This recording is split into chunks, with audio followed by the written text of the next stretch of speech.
पुण्यात डेमो ट्रेनच्या डब्याला लागली आग. प्रचंड धूर आणि प्रवाशांची पळापळ. दौंडहून पुण्याला येणाऱ्या डेमो ट्रेनमध्ये सोमवारी सकाळी एक थरारक घटना घडली. सकाळी 7:05 दरम्यान दौंडवरून निघालेल्या शटल ट्रेनच्या एका डब्यातील टॉयलेटमध्ये अचानक आग लागली. ही आग शॉर्ट सर्किटमुळे लागल्याचा प्राथमिक अंदाज आहे. या घटनेमुळे ट्रेनमध्ये काही वेळ गोंधळाचं वातावरण निर्माण झालं. डेमो ट्रेनच्या टॉयलेटमध्ये आग लागली त्याचवेळी एक प्रवासी आत होता. दुर्दैवाने दरवाजा लॉक झाल्यामुळे तो बाहेर पडू शकत नव्हता. काही वेळात टॉयलेटमधून धूर बाहेर येऊ लागला आणि आतमधील व्यक्तीचा आरडाओरडा ऐकू येऊ लागला. आणि हे लक्षात येताच गाडीत असलेल्या काही सतर्क प्रवाशांनी प्रसंगावधान राखत त्या दरवाजाकडे धाव घेतली. त्यानंतर काही प्रवाशांनी टॉयलेटचा दरवाजा तोडण्याचा निर्णय घेतला. प्रवाशांनी दरवाजा तोडून अडकलेल्या व्यक्तीला बाहेर काढलं आणि त्याचा जीव वाचवण्यात आला.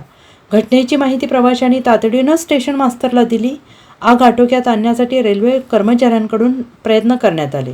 सुदैवाने यात कुठलीही जीवितहानी झाली नाही. दरम्यान शॉर्ट सर्किटमुळे आग लागणे ही गंभीर बाब असून रेल्वे प्रशासनाने अशा घटनांना रोखण्यासाठी यंत्रणांची तातडीनं तपासणी करावी अशी मागणी प्रवाशांकडून होते आहे. दौंड हे पुणे विभागातील एक जंक्शन स्थानक आहे.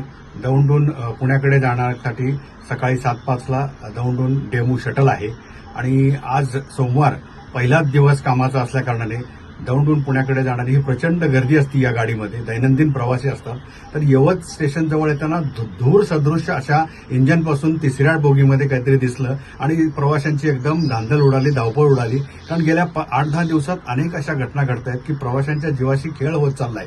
तर माझी रेल्वे प्रशासनाला नम्र विनंती आहे की याची सखोल चौकशी करावी आणि काय घटना घडली याचं नेमकं कारण शोधून काढावं. कारण दौंड पुणेमध्ये या विभागात विद्युतीकरण होऊन गेले 6-7 वर्ष झालेत तरी अजून लोकल काही सुरू केलेलं नाही. तर रेल्वे प्रशासनाला विनंती आहे की प्रवाशांच्या जीवाशी न खेळता लवकरात लवकर लोकल चालू करावी आणि प्रवाशांचा प्रवास हा सुखकर करावा. धन्यवाद.